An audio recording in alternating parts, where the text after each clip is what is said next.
Hi, this is Holly from dinnergarden.org, and I'm going to show you how to make dehydrated apples.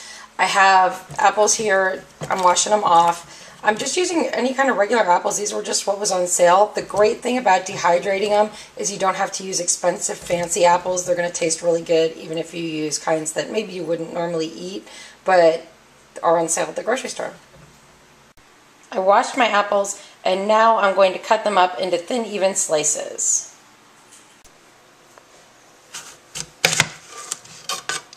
They're going to be cut into thin, even slices. You want them thin so they dehydrate faster, and even so they dehydrate at the same rate. We want to take those seeds out because those are not going to taste good and aren't good for you. So we're taking those out. Put that stuff in your compost pile, the core inside, and the seeds. That can all go in your compost pile.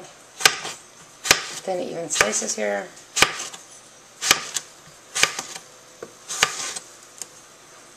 Don't cut your fingers. That's pretty critical, because they're not going to be good if you cut your fingers.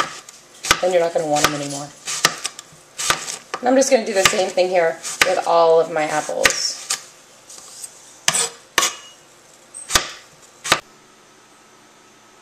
You can see some of my apple pieces have blemishes, like right there, a little piece of brown. I'm going to want to cut those off before I put them in my dehydrator, because otherwise it can spoil my whole batch.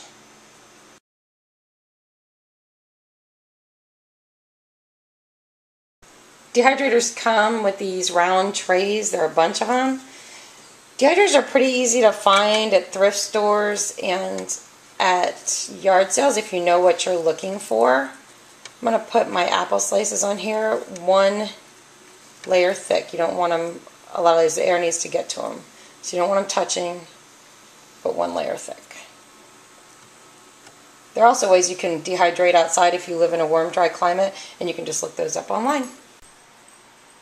All my trays are filled with apples. I'm going to put the top on, plug it in. Usually takes 10, 12 hours, something like that. I'm just going to let it sit here. We'll come back when it's done. It's been about 10 hours, and my apples are all dehydrated. I'm going to show you what they look like now. They're a lot smaller because the moisture's gone. They're going to be great. I love these. We make them all the time here. Quick, easy snack for your family that's also really good for them.